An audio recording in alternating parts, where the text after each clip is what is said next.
Persekutuan Bola Sepak Antarabangsa FIFA hari ini mengesahkan bahawa Persatuan Bola Sepak Malaysia FAM dan 7 pemain kebangsaan telah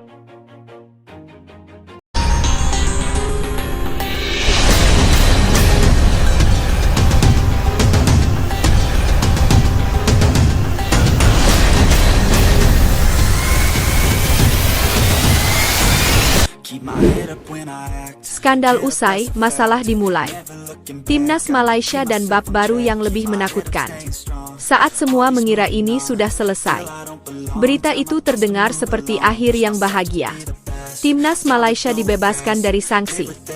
Headline itu menyebar cepat. Komentar bermunculan. Sebagian bersorak.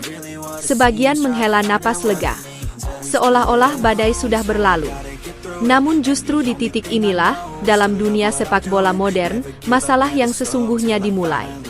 Karena dalam sepak bola hari ini, bebas dari sanksi tidak selalu berarti aman. Awal mula, ambisi yang terlalu cepat. Segalanya berawal dari satu obsesi. Ingin cepat kuat. Timnas Malaysia ingin melompat level. Bukan naik perlahan. Bukan lewat pembinaan panjang. Tapi melompat. Naturalisasi menjadi jalan pintas yang dianggap sah, legal, dan modern.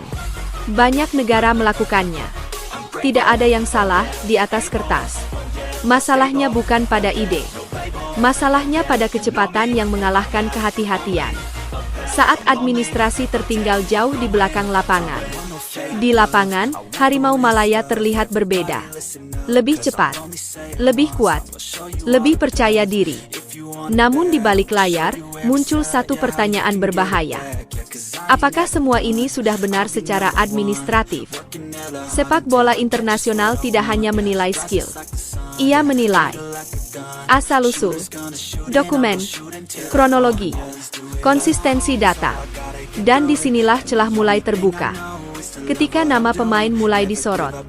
Awalnya hanya bisik-bisik. Kemudian rumor. Lalu diskusi publik. Beberapa nama pemain naturalisasi mulai dibicarakan bukan karena performa, melainkan karena asal-usul administratif mereka. Media sosial meledak. Forum sepak bola panas. Komentar terbagi dua. Ini fitnah. Ini harus diperiksa. Dan FIFA, lembaga yang jarang bergerak karena emosi, mulai mengamati. Dari pemantauan menjadi masalah internasional. Dalam dunia sepak bola global, satu laporan kecil bisa menjadi bola salju. Begitu sistem FIFA mendeteksi inkonsistensi data. Proses berjalan otomatis. Bukan karena dendam. Bukan karena tekanan publik. Tapi karena algoritma kepatuhan. Dan sejak saat itu, isu Timnas Malaysia tidak lagi lokal. Ia menjadi isu internasional. Saat pemain menjadi wajah masalah. Ironisnya, yang paling tersorot justru para pemain.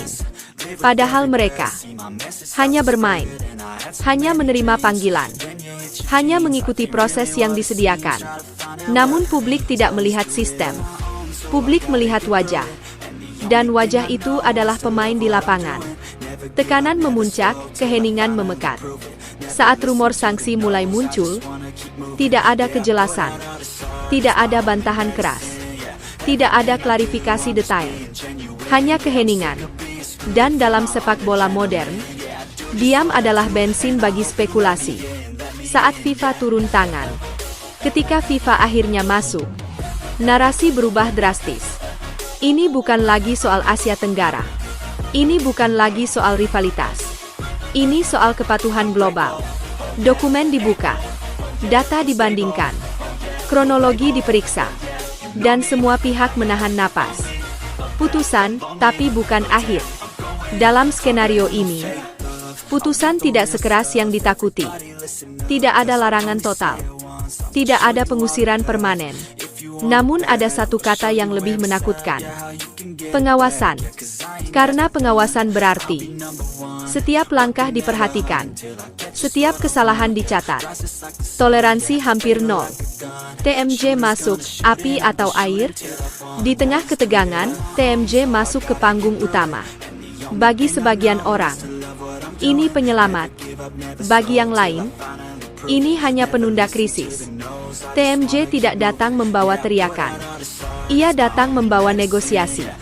Dan sepak bola internasional sangat memahami satu hal. Konflik panjang merugikan semua pihak. Skandal dinyatakan usai. Akhirnya, kabar itu keluar. Masalah dianggap selesai. Timnas Malaysia dibebaskan. Publik menarik napas. Euforia kecil muncul. Namun para pengamat justru bergumam pelan. Ini baru permulaan. Kenapa masalah justru dimulai? Karena setelah badai, datang fase paling berbahaya. Tangan menunjuk kanan fase pembuktian ulang. Timnas Malaysia kini tidak boleh salah, tidak boleh abu-abu, tidak boleh mengandalkan toleransi. Semua harus sempurna. Bebas bermain, tapi tak bebas bereksperimen. Setiap pemanggilan pemain kini diawasi. Setiap naturalisasi diperiksa berlapis. Setiap dokumen ditelusuri sampai ke akar. Kesalahan kecil yang dulu mungkin diabaikan, kini bisa jadi bom waktu. Bab 13, tekanan baru yang tak terlihat.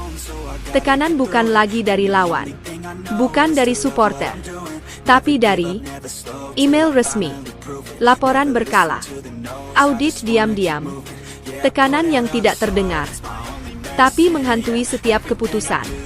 Pemain dalam posisi paling rentan. Pemain kini berada di posisi sulit. Bermain buruk, dikritik. Bermain bagus, disorot lebih tajam. Mereka bukan lagi hanya atlet. Mereka kini simbol legitimasi. Publik mulai bertanya hal baru. Pertanyaan publik berubah. Bukan lagi, apakah Malaysia bersalah? Tapi, apakah Malaysia benar-benar sudah beres? Dan pertanyaan kedua jauh lebih berat. Sistem atau figur? Selama ini, penyelesaian krisis sering bergantung pada figur kuat. Namun sepak bola tidak hidup dari satu nama. Ia hidup dari sistem. Dan inilah ujian sebenarnya bagi Malaysia. Membuktikan bahwa sistemnya bekerja tanpa perlindungan figur. Satu kesalahan, semua kembali ke nol. Inilah kenyataan paling mengerikan.